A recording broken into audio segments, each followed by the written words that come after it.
What's up, folks? Welcome to the 2025 Best of episode. It was an extraordinary year on the Whoop podcast, and now we get to celebrate everything we learned. We're going to hear from some of the world's best athletes, experts, and health advisors to really lock in on what performance and health and mindset all mean. This is the 2025 Best of episode. Habits of the happiest people are actually not that complicated. And so a lot of what I talk about, I talk about how do you get more enjoyment? How do you get more satisfaction? What are the things the mistakes that you make? Like, thinking that if I get to IPO, then I'm going to love it forever. If I get that house, that car, that marriage, that kid, I'm going to love it forever. Not making those mistakes by understanding how homeostasis works in the brain, et cetera. I do a lot of that stuff. But the habits of the happiest people are actually kind of simple. The happiest people pay attention to four things every day. And there are lots and lots of ways to do this. The way to do it is not the important thing. Doing it is the important thing. They pay attention to their faith or life philosophy. In other words, things transcendent to them, where the universe is large and they're little. That's what it comes down to. You're getting that through your meditation. I'm getting that through my religion. Right. Some people get that by studying the fugues of Johann Sebastian Bach, or walking in nature without devices in the Brahma Muhurta, the creator's time, an hour and 36 minutes before dawn. There you go. Yeah, with 248 sessions. Exactly right. You're good. You have good memory, but you got to do it. You got to do something where you're little and the universe is large, because that gives you peace and perspective. That's what all happy people do, and skipping it is done at its peril. Second is family. Family is a mystical bond. Maybe not mystical. I told you about oxytocin, the neuropeptide of family ties and kin-based ties. And if you don't have that, you're going to be in trouble. The best way to get that is through your family. And the third is friendship. And strivers struggle with this one. Strivers really struggle with friendship, not because they don't know a lot of people, but because they have a lot of deal friends and not very many real friends. And when you're a super hard worker, I'm a 14-hour-a-day guy. So are you. So are most of the people listening to us, all right? They're on the treadmill, multitasking right now, listening to us. No judgment. Yeah. It's although don't waste the hour. You need to get into your default mode network in your workout as well, but don't turn off the Whoop podcast.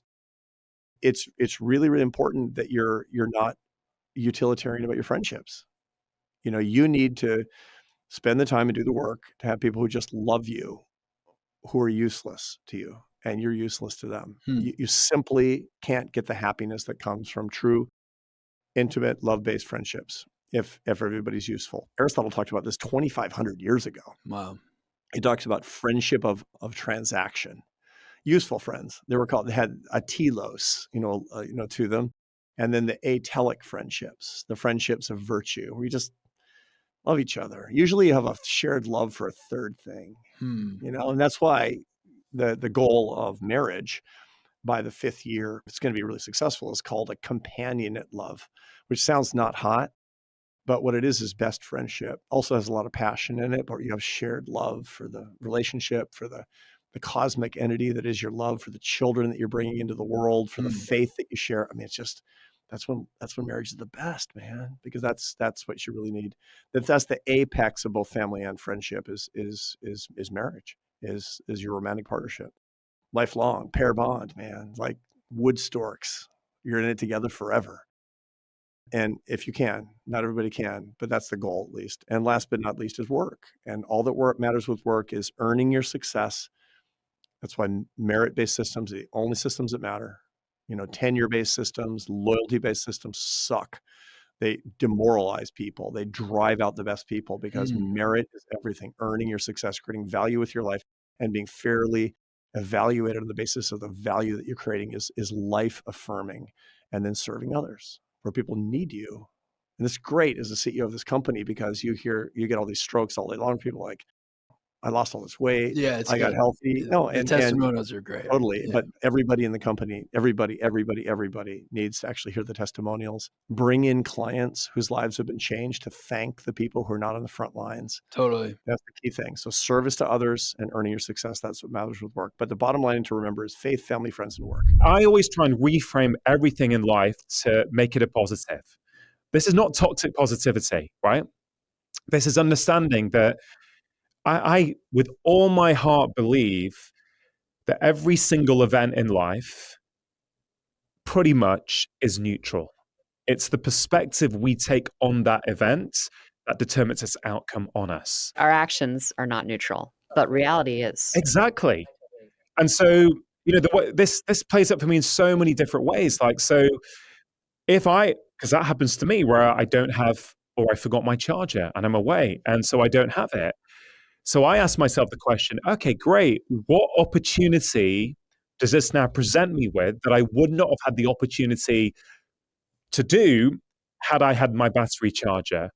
Oh, okay, Ron, well, you got 3 days now to prove to yourself that you can survive, that you're not overly reliant on this device. I think it's a really helpful way to look at every situation in life. What is the opportunity here? There's always an upside. Yeah. But can you find the upside? I also have learned from my own experience the power of feeling validated. And I don't think there's enough conversation around being in pain can be exhausting. Having anxiety and depression is exhausting. Having stress and something that is on our mind can take so much out of us. I guess I don't think enough people get validated for not needing to have an excuse to be tired. I hear so many people say, well, I'm feeling tired, but I don't know why. And I used to say that all the time too. And the truth is that you don't need an excuse to be tired. It's okay to be tired. We're also so busy, and I really try to balance my time with my phone, but I mean, it's so unhealthy. I think how much I'm on my phone, even when I try not to be. Even if it's in the other room, I'll get up or think, oh, I should check it. And then I realize, wait, I don't need to check it. Also probably disrupts, you would know this more than me, our sleep and everything. But I wish there was more conversation around whether it's an injury or anxiety. It is so draining and so exhausting. Or I get migraines a lot, so that can be really exhausting as well. Or even the anxiety also around, okay, well, if I get a headache, what's going to happen? How is this going to affect my day? It's interesting. It's also really sad, but the more I talk about this stuff, the more people I find can relate to it. I think most people are either struggling with something or they know someone who is or has. Most people, I'm sure, are dealing with something that's on their mind, or something that maybe it's a body part that hurts or a health issue. Everyone I've learned is battling something or has battled something or knows someone who is. And I think it can be very scary and hard to talk about, but I think people would be surprised how many people could relate to them if they shared what they were going through. And I think people would be surprised how understanding, hopefully, people will be about it as well. I was begrudgingly sort of dragged into meditation. I was a very reluctant meditator for a long time. My introduction to it is in the 12 steps. Like, meditation is one of the steps sought through prayer and meditation to have a conscious contact with a higher power. Meditation, in the kind of quote unquote rooms is very much, treated as an afterthought, like 60 seconds of quiet meditation. Very different from a conscious and deliberate meditation practice. That evolved into what I would consider to be active meditation through endurance training. Something that I convinced myself for many years was a sufficient and adequate, replacement for a deliberate practice of meditation. I just thought, well, I don't need to meditate because I'm with myself and I'm out on the bike or, on the trails, and that's my meditation. And it took me a long time to realize that there is a very real qualitative difference between that. I mean, I think that form of active meditation has its benefits, but it's not the same as TM, which is what you do, or any kind of more traditional meditation practice. And for years, I had kind of bouts with it. I would do it for a little while, I would abandon it. But I'm really invested in it now, and it's had a dramatic impact on my life in a very meaningful way. If you are engaged in your meditation practice, you are developing the capacity to be an objective observer of your thoughts and to not self-identify with them.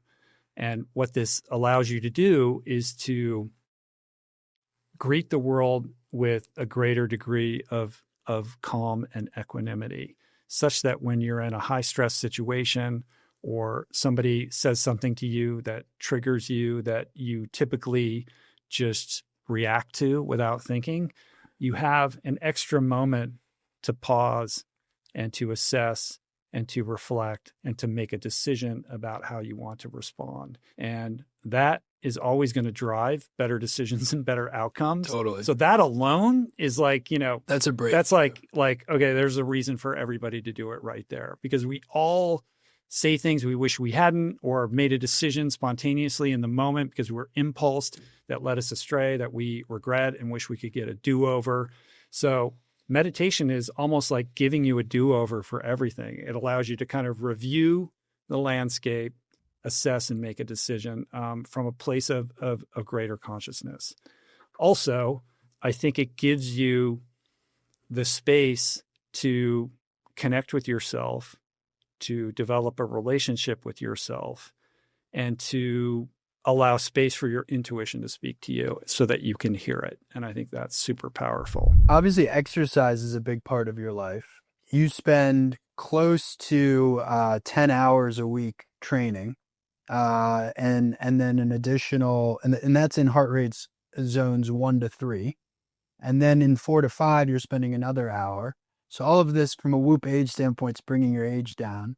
How do you balance sort of cardio training or sprint training with endurance training? Part of that, it's my routine relates with football, of course. But a part of that, I have hobbies, as I mentioned before. You have to manage and to find the balance to don't overstress your body too, because too much sport is not good too. So you have to find the balance for that. And I think I have, because one of the things that the people don't take too much attention, it's your mental cognition. It's very important in my opinion. And if you do your job and at the same time you enjoy to do it other sports with your friends, socialize, I think it's a good part to make your balance right. So I try to find with my experience to don't push too much my body when they need to recover, but to find the balance, which is sometimes is difficult.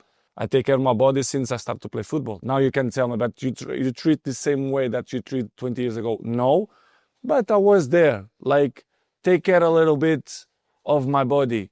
But by the age, I increase a little bit more because we all of us get old.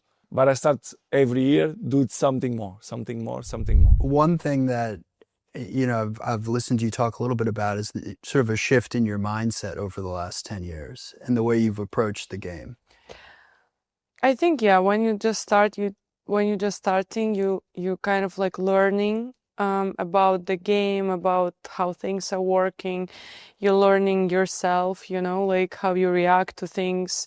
And with years, you're just trying to get better in everything, and you improve in every asset of the game, like your mental part of the game and the way you see stuff. So like with years, you're just improving and getting better, and you see stuff different with years, So I think it's a long process, of understanding things. One observation I have is it feels like you're playing loose. It feels like you're yourself. You don't seem to have the same tension or anxiety that sometimes a fan can witness of other professional athletes. You sort of have a free way about you. And in a lot of ways, it looks like you're having fun.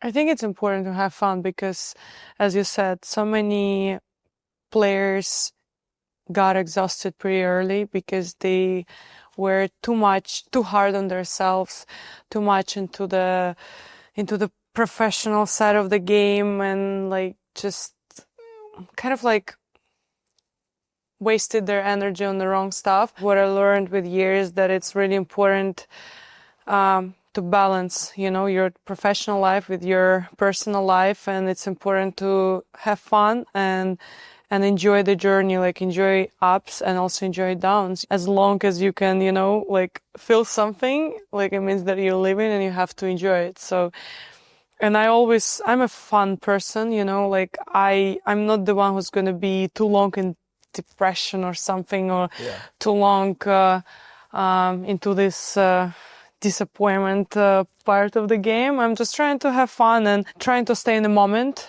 and I'm not really trying to put a lot of expectation on myself. And also I have a fun team around me, so we're always having so much fun, and it also helps to be really focused and kind of like aggressive on the court the way I am. You mentioned during a press conference that you view pressure as a privilege. What does that mean to you? I don't see the point in putting all this time and effort into what I do and into my career and trying to master my craft if I don't get to prove to myself that I can do it under the most intense pressure and in the biggest moments in our games. Like, why do I spend hours a day doing this if I can't get to the arena of where I want to get to and not see what I'm made of? I think that's the thing. So, you know, there's no pressure when you just finish 30th every week. You know, you coast along, and I don't want to do that. It's not the reason that I play the game. It's not the reason that I dedicate so much time to it. So I think that's what I mean when pressure is a privilege. It's awesome to be in those environments, and, you know, being in those environments more often, it really sort of lets you know where your game is and what you need to work on. And I've been in those environments a lot over the last few years. Sometimes I've succeeded and sometimes I've failed, but the failures are also good because you go back to the drawing board and you understand why didn't it work out for you? What do you need to do differently next time? And you know, that's a whole evolving process. Like, I'm never going to figure this game out. Like, you know, I will try my best to get as close as possible, but there's always things that you can keep learning. The conditions were intense. The conditions have always been intense. Like, the hardest one was this season, actually, just because of the heat and the elements. And basically what happened on the second season was I got so run down afterwards. I started working with Ho, who's here, who's like my trainer. And basically, and that's how, like, and I started like being like, I need to like prepare for this physically. Like, this is like, I'm going to the Olympics or something, because I thought I was, after the second season, I was like, I don't think I'll ever not be tired again. I dug a hole, like some kind of physical hole for myself. And it was scary a little bit. So like, I was like, I gotta get in better shape. My buddy turned me on to the whoop, and I got into the whoop because I was like, you know, learning about, you know, whatever, sleep habit, you know, just all of the stuff that like the whoop can, you know, give you information about what you're doing right or wrong or where you're at. And I'm a kind of enthusiast. So like when I'm into it, like I start, you know, like I got, you know, I had a full year of free whooping because I got so many people on the whoop. And so and Ho was there. And then I got like 10 of this, at least like maybe 10 or more of the crew. They were all whooping. We were all in the same whoop group. And so like every morning it was like, you know, oh, you didn't get good sleep. I think it was helpful because people got competitive. And so like everybody was working toward getting healthy or being as healthy as they could in these conditions. But it also was like a very communal kind of thing. Like, you know, you could always find something to talk about with everybody because, you know, you saw, you know, you'd wake up and see everybody's numbers and be like, oh yeah. Bobby slept like shit last night. Like, his HRV is fucking cratering. Like, I'm gonna give him shit, you know, or whatever. Lucy, you are super passionate about women's health. You know, when you think about your own, you know, kind of body awareness and body image issues that you might have had in the past, like you mentioned you had an eating disorder, and just talk about how your life has kind of set you up to have the platform that you have today. Okay, the way to describe myself as a person is what you see is what you get. I'm very authentically me, and I think I always have been. So I started posting on socials because I had the eating disorder. I didn't share, but it was almost recovery for myself. Like, I prop up my phone and I'd look at like putting weight back on, and like I was bulimic for about 6 years after I quit swimming. Very common with female athletes. You come out of something so intense where you're weighed and you're penalised and you're judged, and my body fats were done. It really happens to a lot of athletes. And I kind of started posting on socials because I didn't have anyone to look up to. I didn't expect this to happen, but I think I'm very passionate about, I want women to know that they're capable of more, and it looks different for everyone. It could be starting running, or it could be running 100 miles, or getting into high rocks or the gym. I don't care what it is. I just want to support them in a way that you can be strong and still feminine. Like I have all like, there's been loads of people like, oh, you're very freakish. You look this. I'm like, yeah, I'm okay about it.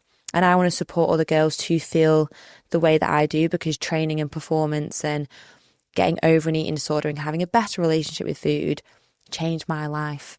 So if I can change other people's and hopefully be that role model now, it's something I think about every day. I'm like, okay, what can I do today to like help women, you know, give the correct information, educate them, but do it in a way that's like positive and smiley and be vulnerable. And honestly, it's like innately just who I am.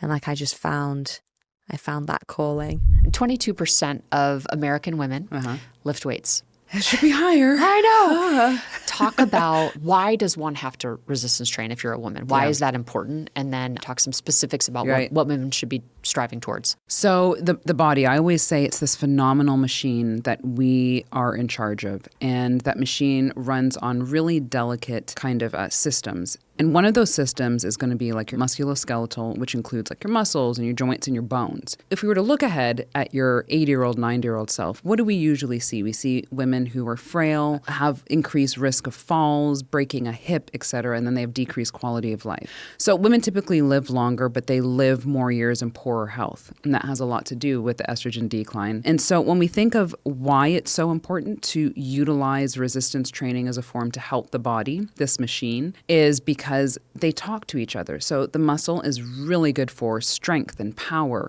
and your bone is for stability. And bone, I think people ignore because it's hard, but it's a living organ.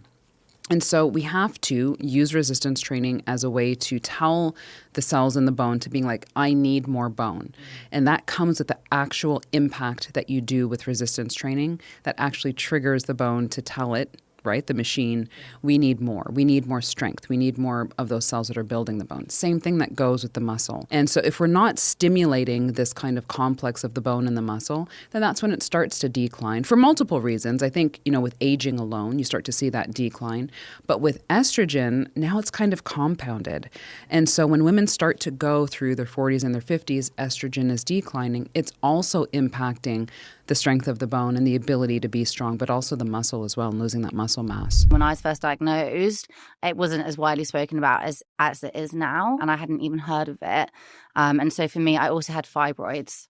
Ugh. So I actually had 2 operations. One was endometriosis, and then one was for fibroids like a few years later. But yeah, the symptoms are not period pains. You know, it's quite interesting. It's, it's just your period. And that's a narrative that plays out a lot. And it's like, trust me, you know.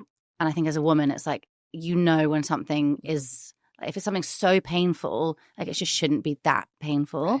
Right. It's really heavy bleeding. Yeah, but it wasn't even for me. It wasn't even like necessarily just like on my period. It was just like all the time, just kind of like pain. Like I'd be walking down the street and I would just like curl up in pain. Ugh. I wouldn't be able to, you know, I felt incredibly weak. My tiredness was, I'm quite like a energized, you know, I'd say I'm quite like a happy person. And it was I felt just sad all the time, like so tired. And then you're kind of like in your head, like, why am I feeling like this? And then my skin was really bad. I was gaining weight. It would have been about 14 years ago, 2010, probably when I first started getting kind of like, but even when I look back, so you're around 20s. Yeah, early 20s. And you know, so it's coincided when you stopped playing hockey and like, yes, there's a little bit of shame around it, and it can feel like a little bit embarrassing to talk about. And that's something that I really like don't want women to feel like. There's nothing embarrassing about having, it's an illness. It's not like what you would never be, and it's just symptoms, and it's symptoms that can be relieved. And I think the more you talk about it as well, I think the better like chance you give yourself as well. And you're a phenomenal advocate, you know. So it'd be, it's hard. So it makes me feel like, because it's such a hard time, so sometimes when you talk about it, it kind of pulls back on that. But now I actually, I don't have endometriosis anymore, which they say like, oh, you can't, it can't be cured. And that's kind of what you're told when you first get diagnosed. There's no cure. And so what can you do? No, nothing. You can have operations to maybe get it removed, but like, that's nothing you can do. So I did loads of personal research into loads of different articles, but there is again a lot of noise, and I found like some like quite negative things around it, and I just was like, okay, go back to basics, and like going back to like a whole food diet. And again, I just that's when I really kind of honed in on like my hybrid training and doing kind of Pilates, adding that in, and that's actually why I became a Pilates instructor as well. Wow. Because I was just like fascinated by it, and I just like really thought, and it just worked for your body. Yeah, and it did, and I think it does, and that mixed with like on the days where you don't feel as good, you have the option to do something where you can still move your body, because it does make you feel good. When you think about protecting your own heart, what's an overview of the behaviors that are kind of your non-negotiables or what you're focused on? So for me, it has been nutrition and fitness. And that's been a real part of my life for a long time. And those things come pretty easy to me because I can control them. I can push myself to work out. I can control what I put in my mouth. And really what I have struggled with— falling asleep and staying asleep. I can fall asleep. I can't stay asleep. And a lot of that's from 25 years of being on call. And my sympathetic nervous system is like on DEFCON 5 all the time. And what I found was I was one of those I'll sleep when I'm dead kind of guys. That's how my mindset has gotten me to where I am. And that was really foolish because, I've got a stent in my right coronary that I had 3 years ago, and I don't really have any risk factors. But when we look back at it, this has been my risk factor probably all along. The reason that, again, I was scared and fearful because I couldn't control it. The harder I worked to control my sleep, the worse it got. And so the anxiety around it. Absolutely. And so I've really had to change my relationship with sleep and really change my mindset kind of bottom top. And it has been a real struggle for me just because my body is so ginned up from all these years. But again, I think that when we look at, how do you approach your day-to-day, like control the things you can control. Like I want to at least get those things in my corner and make sure that I've got those maximized. And I've definitely been through lots of different nutritional waves in my life. Dietary strategies. Exactly. Yes. I mean, even back in the 90s when it was all no fat, you're eating pasta and no fat yogurt we all went through it. But, I think really once I got exposed to functional medicine in probably about 10 years into practice, I had a huge pivot in my mindset, both for me personally and for the way that I took care of patients. I think it's so wonderful. There's like so much information out there and a lot of really wonderful, great information, but I think, just modern life kind of makes it hard. You mentioned conveniences. It's like microwave. Maybe let's just start there. Yeah. Funny enough, I'm not against the microwave. Oh, that's great to hear because I use it every single day, multiple times a day. And I was just waiting to hear that the microwave was killing me.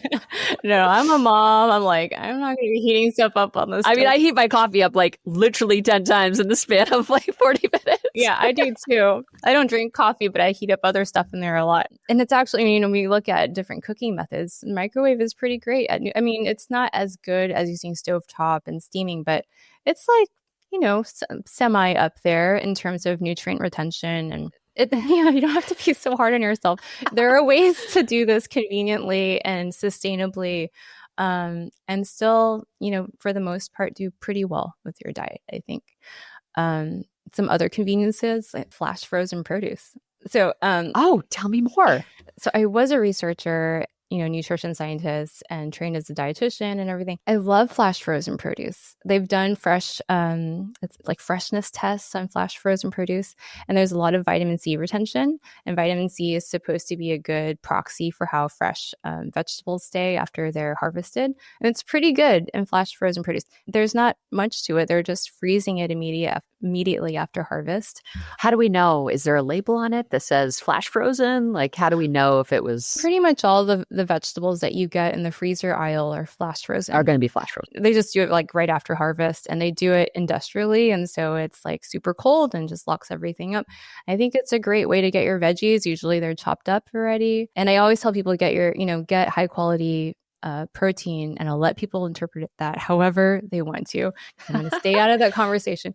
Yeah, you don't want to do hand-to-hand combat in that area. Yeah, veggies in that sense are convenient and they're easy to cook with, and they're all packaged and ready to go, and you don't have to feel bad about that kind of stuff. I don't think and a lot of my videos, I'm making stuff from scratch because aesthetically it's more pleasing to people to see. Your videos are just so satisfying. I'll just say, there are some days where I'm like, whatever, let's just open up this bag of frozen veggies and do that. It's totally fine. There was one recipe on there which I'm just dying to try. It was like a sweet potato recipe. But you mentioned reducing resistant starch.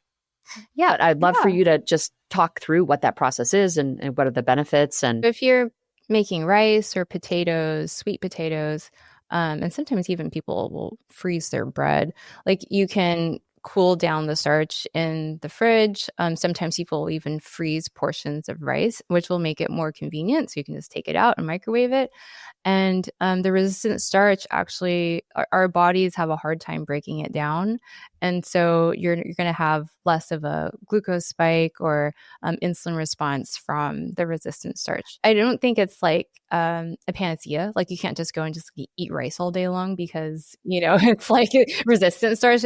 I got to preface it because you never know what people are going to hear. Yeah. But it's a small but meaningful percentage decrease. Exactly. Yeah. Yeah. It can help. Yeah.